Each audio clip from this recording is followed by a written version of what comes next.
Welcome to Leaders with Leverage. I'm your host, Susie Tomanchuk.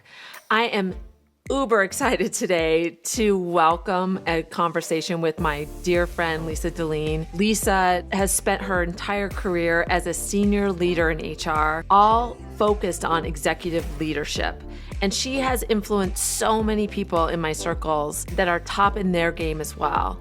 She currently is a consultant. She calls herself a people strategist, change accelerator, and coach. Her superpower is simplifying complex business, leadership, and life challenges to help people and teams thrive. The conversation, the wisdom, the ideas, everything that she brings to this conversation are just like mic drop moments. So without further ado, I want to introduce you to my dear friend, Lysa.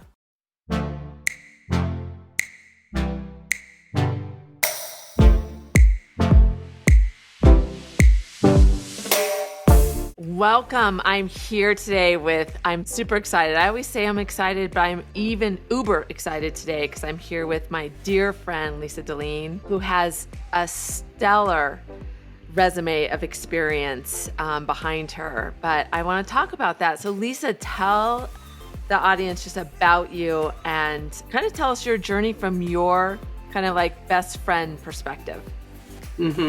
Okay. Well, I didn't realize this till many, many years into my career, but my dad was in HR and he took me to work before take your kid to work day was a thing. And back then, because I'm old, back then it was, paper, new hire packets and things. So the women that worked in his office would love him to bring me because I would do shredding and I would, put papers into packets. But I think one of the things I learned really early on is that I liked the office environment. I saw women being successful in the office environment. I saw what my dad was doing for a living, which was really supporting and being in service of other people. And so although I was a communications major, I got an HR job right out of college and I have really never looked back. So 30 some odd years in HR up to and including a C-suite level role, and then left about 5 or 6 years ago and started my own business to be able to do the things I love. I've worked really hard. I've loved my career. I've worked in big companies, small companies, but I want the opportunity to pick and choose the work that I love with really cool people. You and I have been trying to find a thing to do together for a really long time. Eventually we'll find one, but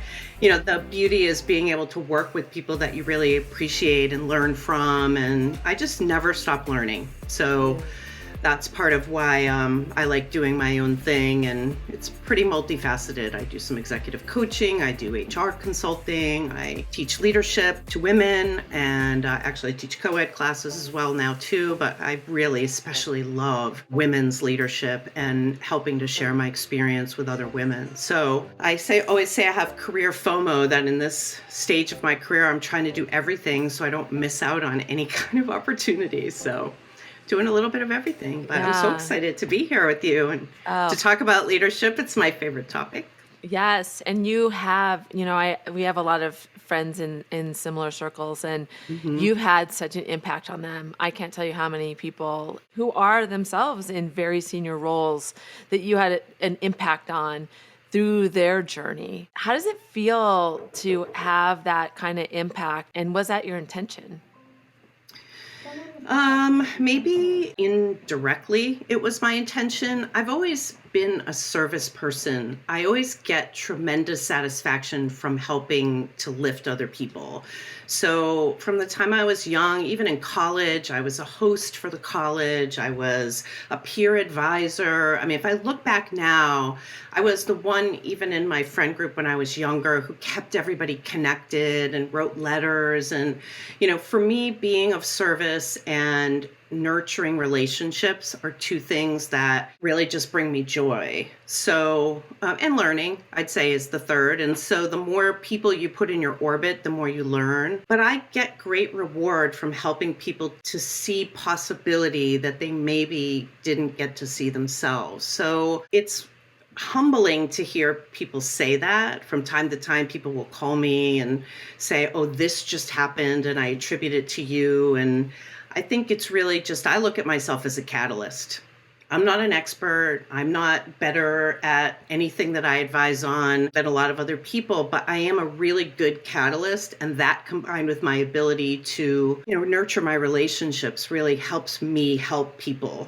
And people aren't always self-aware, right? So I also have the benefit of having been a woman who has worked on myself, been holistic in my approach to my own development and where I've ended up. I attribute my success professionally as much as to what I've done personally as the jobs I've had. So I've been in recovery for 15 years this summer. Congratulations. Thank you. It's a way of life. It's a different way of life. And it really intersects. It's kind of like a puzzle piece of my life that kind of glues. It's like puzzle glue. It glues all the pieces of my life together. And so as an integrated person, I now see how important that is and how important that is to bring to anything you do professionally, because the more authentic you are, I think the more successful you are. So, but it's humbling that to hear that feedback, and thank you for saying that. I love it, but that's not what I do it for. It gives me just as much pleasure to help lift somebody else. That's great. And I'm not surprised to hear you say that. But as people are going in their career and they're just kind of looking down and getting it done and in the role, what would you say people miss? Like if they're they just want to do the best they can in their role, what's some advice so that they can either have that self-awareness or outside counsel? Like what are those components? What advice would you give to somebody? That's a really great question. I think it's the thing we do not very well, women and men, is we don't ask for help. We assume that as we're moving on with our career, maybe climbing the ladder, getting progressively more responsible jobs, that we're expected to know it all. Mm-hmm. And the reality is everybody learns by doing, but nobody knows automatically how to make things happen. And so I think what we miss is the opportunity to pick our head up and look around and say, who are my resources? Who are my people that are truth tellers? Who are the people that know more than I do about this thing that I'm trying to master? And we do it less and less and less the higher we, climb on the leadership ladder, because we want to be perfect. We want people to think we're a great leader. But the truth of the matter is the best things that have become leadership tenets of mine, I've learned from other people. They're not mine. I put the Lysa stamp on them. And so maybe I might say it a little bit differently, but they come from really smart people who've helped me in my career. So I think we just don't look around, and people do want to support each other. There's this reciprocity, symbiotic nature of work relationships that for me I attribute to my success completely. Yeah. Having the right people in my orbit. Yeah, having the right people in your orbit. Can you tell us a story about maybe when one of those people in your orbit came in and did give you a piece of advice that might have been something that you really needed to hear at that time or you didn't hear till later? Yeah, so the one that always comes to mind for me, because it was so impactful in my entire career, was I was promoted within my company, within Comcast at the time, and I was in a different region, and I got promoted to come work at corporate, to work for a man who became my greatest leadership mentor, who we both know. And it was a very, very different role. It was my first vice president level role. And I had to relocate, and it was like really working for a different company. It was a whole different part of the business. And about 18 months in, I really still felt like a fish out of water. Like any new role I had gone into, I felt that I could lean into and pretty quickly at least get to know the people, get to know what was expected of me, figure out the business, what were the results we were going for. But in this role, it was highly, highly technical. It wasn't my first job supporting technology, but it was a really big growing part of the business. And about 18 months in, I sat down with my boss and I said to him, I don't think I'm the person for this role. Mm-hmm. And he said, well, tell me why not? And I said, well, I don't really seem to be making inroads in relationships in the way that I want to. I don't feel that things that are normally intuitive to me are intuitive. I'm not afraid of stretching and learning, but I think this is a fit issue. I don't feel like I am like all of the other executive leaders that I'm working with. And he said, why do you think I hired you? And so, he asked me kind of in his own way. He was a little nerdy, a technical guy. And he sort of said in his own way, like, don't quit before the miracle happens, because you're really the right person for this job. Stick it out. And I promise you, it's going to get easier for you. You're almost at the tipping point. And I thought, oh, this guy just doesn't want to, he just doesn't want me to leave because he's invested 18 months in me. But you know what? I stuck it out. And he helped me. He had my back. And 6 months later, it was as if it was a whole different experience. So, sometimes we need other people to just hold up a mirror and say, there's more here than what you see. And, you're almost there. And he knew. And we ended up working together for 10 years. If you told me I would have been in that job for 10 years, we grew a business from, 1,000 employees to 8,000 employees. I mean, It was a really amazing run. I became an executive working with this team. And, but I could have easily, if he said, listen, if you're not happy, you need to do what's right for you, I would have retreated. I would have moved back to where I came from. I would have probably left the company. And instead I had, another 10 or 12 years of a career there. So that one is just really impactful because it changed the entire course of my professional life and my personal life, really. Wow. I just love, don't quit before the miracle happens. I'm going to use that. I'm going to quote you on that. But a couple things come to mind for me. How did you have the guts to go to him and say that? Like, I think it's hard for us to think about, is this working for me? And if not, what do I do? And how do you get that objectivity or that perspective to say that's my first question? I think that's in my DNA. I'm pretty bold. I tend to be pretty direct. And when I'm unhappy, I don't sit in and stew in unhappiness for a really long period of time. I think about, how do I get into action? And again, I didn't start there. I wasn't there in my younger years, but when you spend time in roles that you're not happy in, and I did that earlier in my career, I learned the lesson. It's like I made myself miserable. And, the company deserves to have someone who's happy in their role. I deserve to feel like I'm really rewarded. And so what you asked me about earlier, that ability to reach people, I wasn't feeling it as quickly and as easily because these were people who were wired completely differently than I was. The punchline of that is I've worked almost exclusively with technologists since that point. I think that was 2006 when I took that job. So yeah, I'm pretty ballsy. Yeah. I think it comes from I think my mom was the same way. My grandmother was the same way. I see the same thing in my daughters. I'm grateful for it because we don't sit in a place where we know our worth, we know our value, we know what satisfies us, and we don't sit in that place for very long. Yeah. Well, I think the takeaway for me is to spend time kind of assessing your happiness. And is this bringing you joy? And if it's not, that's another aspect, another piece of leverage that you need to consider whether you're getting what you need in that role.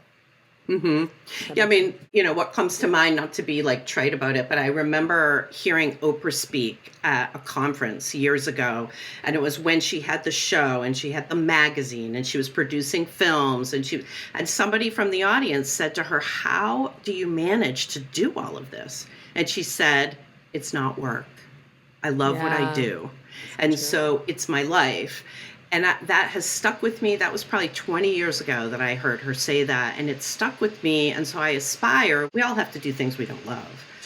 But I aspire to love as much of the work that I'm doing every day as I can, because it makes a huge difference. It makes a huge, huge difference. And sometimes we think it's called work for a reason, and we have to toil and, Yeah. work hard to be able to make money and to rise in our career. And yes, all of that's great. But if you're miserable, it kind of, you know, doesn't really matter. It's all Yeah. for naught. Yeah. You make such a good point. I mean, it is important to love what you do. I mean, and I say use the word love. The Hmm. research that says you need to have a best friend at work, the research is actually you want to have somebody that you love at work, but they thought that would be very controversial. So they said Hmm. best friend at work. But the Right. research shows that there's that connection, that love. And I think that's another thing is what is your love meter for what you do every day? Because it's important. Hmm. That passion shows in what you do. Yeah, and like, some of the most stressful things I've done, acquiring companies or being acquired, having my own job or people's jobs be in jeopardy, knowing that you're going to have to downsize because there's a downturn in business. Like, there's a lot of work that I've done that is not desirable work to do, but the people I have done it with Yeah. have made all the difference because we've been able to treat people with dignity and respect. We've been able to position a business for success. And so in the end, it's really the people you get to be side by side with. When you Yeah. do what I do, when you're an HR person, essentially, HR is HR is HR, but who you get to do it with and where you get to do it make a big difference. Yeah. So for me, it's all about that. Yeah, for sure. Okay, so the people thing, I Mhm. know when I hear your story, I can tell what people are thinking is, how do you find those people? Like the other thing about your story was, gosh, I wish I worked for that man who said, hang in there, that's why I put you here. So he Mhm. gave you the confidence to continue on. So, how do you find those people that are going to be the ones that help you and support you through your journey? Two things I would say. One is you do have to take a risk, right? If you see something that you think might really be interesting, somebody that you might really love working with. I mean, the interview with that same leader, when I was interviewing to work for him, he said something that made me realize he was even a step evolved from the current leader that I was working with. Mm, So that made me, I knew I was going to learn. Right. yeah. So it's taking a bit of a risk, especially for women when you're not 100% confident. Women tend to really judge our experience and our readiness harshly. Hmm. And in that particular case, I didn't. And then I think the other thing is just having a curiosity about people and relationships. And if you meet somebody who does something really different than you within your organization, you don't have to be working on a project with them or directly related.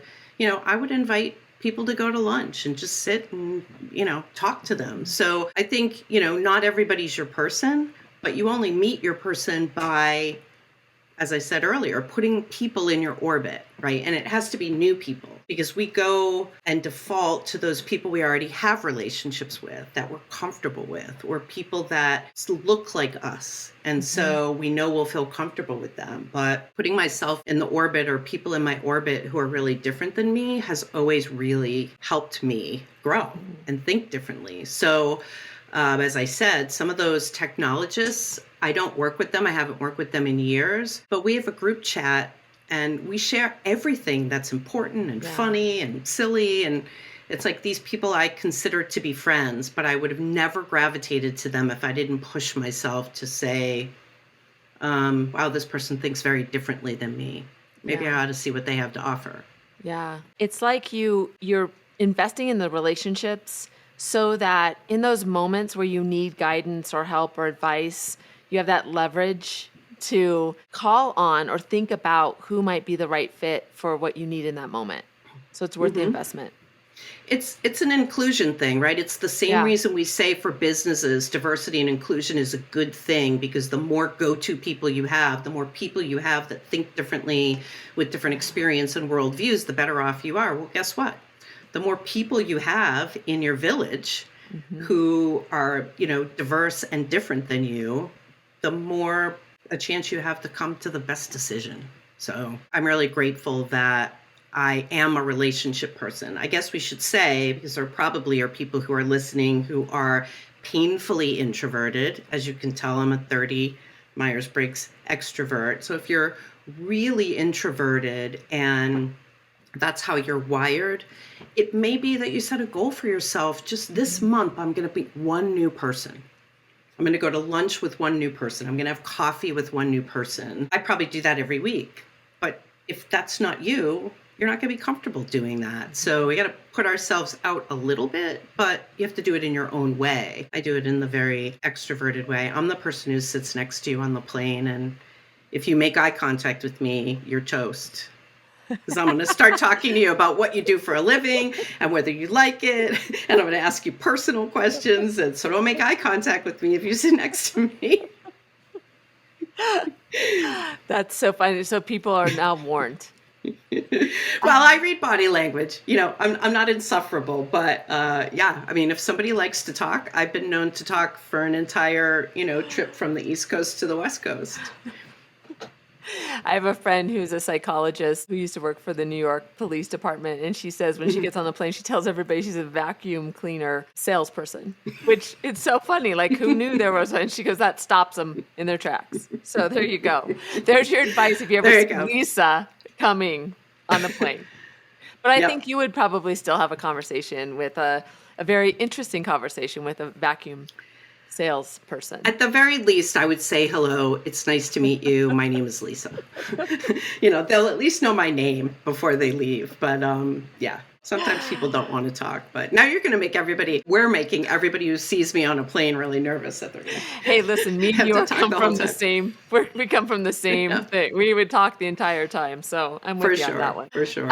So let's talk a little bit about leadership and executives. What's one thing as people progress? What do you think is missing? What do people need to do, or what's that skill that they really need to hone as they're climbing that ladder? Maybe when you get to director or VP or SVP, what is that piece? Nobody ever talks about the piece that you need. Yeah. Well, it's because there's not one piece, right? There's probably about 5 pieces. We could do 6 podcasts on it. But I would say 2 things. One is nobody else knows what they're doing either. So as I referenced earlier, when we're moving into more senior roles, we compare our insides to somebody else's outsides. So they look good on the outside. We assume that they're way more confident, way more capable than we are, and they are not. Mm-hmm. So it feels a little uncomfortable when I hear the phrase fake it till you make it. That's what a lot of people are doing, right? Yeah. So I think back to the relationship thing, if you can find people who are your people and you can talk honestly about the things you're fearful of, everyone has fear, right? Everyone has worry. Everyone has areas where they lack confidence and others where they feel really strongly. So it's important to recognize that people don't get promoted because they're the most knowledgeable, the most skilled. They get promoted because theoretically they have the most potential, right? That's why we get promoted. Yep. So, understanding that it's okay to have potential, which means you don't have everything mastered. The other thing, though, that came to mind about your question is in this day and age, given how the workforce has changed, given how the employee value proposition has changed, it is important for leaders to be authentic and be real and to relate to people that they work with and for, to relate to them as people. And it used to be years ago that was taboo. Like your HR person would say, don't ask any questions about, don't get too personal because the person might not want to share themselves at work. These days, work and home are so blurred and integrated that if you don't know that your employee, if they want to share it, that your employee has a child with special needs, or you're caring for an elderly parent who's ill, or, then you can't really be a great leader. You can't really support people in the way that you need to, where we bring our whole self to work and we need our whole self to be supported. So showing up and being real and authentic, letting people know you makes them more comfortable, opening up to you. And I think overall, you're just that much more effective. People are most productive, the research shows, when they're working for and with people who really know them and get them, even if there's a significant difference. I've worked for people who didn't have children who were very, very empathetic and supportive of my life when I was a younger parent. So I think letting people know you. I recently worked for a client, and every time he went on a town hall, he would talk about first what was going on in his life. Hi, I'm wondering how you are all doing today. Here's how I'm doing. I just got back from a college trip with my, daughter, Yeah, I and love she it. loves every place she's looking at, and I don't know how she's going to make a decision, and good luck with that. And then he would just get on. It was just a brief moment where he was a human first, a dad first, Yeah. a man first, and the CEO second. Yeah. So I try to do that, especially now as a consultant. It can be intimidating for me to come into an organization and people think, okay, what's she really been brought here to do? What does she really know? Yeah. Is she really an ally? So for me, I try to let people get to know me as a person a bit as well. I love that. I Mm. also, one thing, potential is enough. Like that gives us Mm-hmm. the opportunity to be a work in progress, which I think Mm-hmm. that, even just feedback is not finite and you can't really understand your blind spots. You'll never fully understand how people perceive you. So it is this journey and having potential and knowing that. I love that. That's so good. You have had so many mic drop moments in this podcast. I appreciate that about you. I'm not surprised. It's all from the pain of living it, right? I mean, as someone who teaches and Yeah. facilitates leadership, it's hard for me to admit this, but the reality is we don't really learn in leadership courses. Leadership courses help us to recognize, to take a hard look at ourselves and look at what's working and what's not working, and maybe understand why and start to think about something a little Yeah. bit differently. But Yeah. being on the job is where we learn. And Absolutely. so if everybody had to be 100% qualified, we Yeah. could never promote anybody, Yeah, right? it's so true. It is so true. And you're right. Development is only just kind of allowing you to have some space to look back at it and Right. analyze so that when you get back in, you're kind of just obstructed just enough so you can see it differently. Right. Right. For sure. All right. So I love leverage. And in terms of a leader, you're a great leader. Can you tell me some of the ways that you use leverage as a strategy when you're approaching a difficult situation? Mm-hmm. Mm-hmm. Um, you know, one of the things that comes to mind for me is I think about the fact that there's always more than one right way. Right? We Yeah. get really dug in, especially when we're an expert or we're owning or we're accountable for something and we just know there's a right way to do it. Part of how I leverage getting people to come along with me and partner with me is to sort of meet them where they are and talk about their right way, and then start to ask questions that get them to a place where maybe we come to a shared answer that's somewhere in the middle, right? We have to meet people where they are. And I think we get this chip on our shoulder. Like I said, sometimes it's the expert chip. Sometimes it's the chip of, oh no, I'm so accountable for this. I have to deliver it. Therefore, it has to be my way. Well, it doesn't. Some people are not going to come along with you. And so meeting people where they are and bringing them to where you'd like them to be, or at least a little bit closer to where they'd like to be. Not surprising, my answer is a relationship answer. But, I know there's always more than one right way. Yeah. And if my way is 90% correct and your way 75% correct, but doing it your way is going to get you to bring a whole other group of people or a whole other part of the organization. I'll take the 75%, Yeah. So That is so good. I think we get stressed because there are realities, right? Yeah. Of either knowing or feeling like there are going to be negative consequences for us if it doesn't go well. Sometimes the relationship, the inclusion, the collaboration, the partnership, the shared wins that happen because you're willing to give, not because you are trying to connive and think about how I could get Susie to do it my way. Right? Yeah. Yeah. So good. So can you think of a situation where somebody used leverage in a way to get something they wanted from you? Yeah, I mean, look, I'm not a pushover. Maybe you can tell by the way that I talk. So, but the way that people get sort of win me over or get me to do something that feels uncomfortable or counter to what I want to do is to talk about, the ROI, right? Like, so when someone says, well, this is what's in it for you, like I go back to that story of, don't quit until the miracle happens, just stay for another 6 months. Yeah.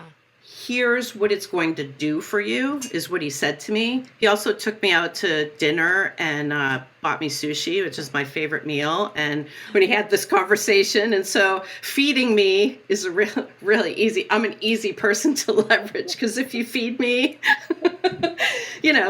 but like, I think there are many situations that I can think of where I know when I'm done, I'm like, wow, that person really played me, not in a bad way. That person played me to get me where they wanted me to be. And it's usually just, they showed me some ROI that I wasn't aware of. Sometimes it's just change, right? Yeah. Like, wow, this change is something that's being resisted, but if we don't resist it, here's what happens. So if you feed me or show me that there's something to learn, I'm not hard.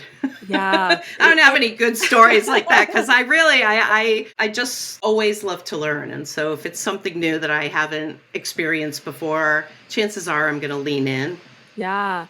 And so you bring up such a great point about asking people what they love or asking something about what brings them energy and then using that in that moment. And you could even say, hey, listen, Lysa, I really need this from you. I'm going to take you to sushi and we're going to talk about it. And it's like, I'm putting it out there. Plus, Right. they also say that eating allows you, it really is true, deal making is done at the table. And it's just that act of sharing bread, Right. and that community. So it's just a little tidbit. And it's both, right? It's both understanding what do I need to be able Yeah. to do this and what's in the way of it. What obstacle can I remove? What could we change so that, what's the BATNA? Like, what can I change so that you can support this or you'd be willing to help? And sometimes it's an objection or a concern. Sometimes it's you just don't have the right carrot to entice me. Exactly. Right. That's great. What's their interest and how can I fulfill that? Absolutely. Oh, this has been great. Such a great conversation, Lysa. I so appreciate your wisdom as always. Any final kind of takeaways that you like to express to leaders? I always go back to this one. We just talked about it recently, but I'm kind of like get on my soapbox about being a working parent and really allowing yourself to have the kind of career that you want to have and be the parent that you want to be, or the daughter or the partner. I mean, it doesn't have to be children. For me, it was children, but I get asked so often by others, what do you wish you knew when you were a younger leader? And it's that you can have it. You just have to make the right compromises and work to integrate. And I feel like that's still an issue that plagues people. And I've been giving advice on this for 25 years or 20 years. My kids are almost 30 now. It's like you can have everything that you want. Career doesn't have to be it. And you're not actually going to compromise your leadership efficacy if you allow yourself to be a whole, integrated, satisfied person. So, and men and women, I think we hear about parenting and we think about, women making compromises, and we do make a lot of compromises, but men do as well. Yeah. And I got advice early on in my career to model the kind of leader that I wanted to work for to be fully integrated. And I really try to do that. So I think it's really important, especially for people who are up and coming into leadership roles. Absolutely. Thank you for that. That was a great way to tie up our time together. So thank you so much for injecting your experience and your advice and your wisdom. I really appreciate you. And this is so fun. My pleasure. I mean, any opportunity to have a conversation with you is just a joy. So thank you. Thank you for asking me. Thank you, Lysa Dahlin. Have a good one. Thank you.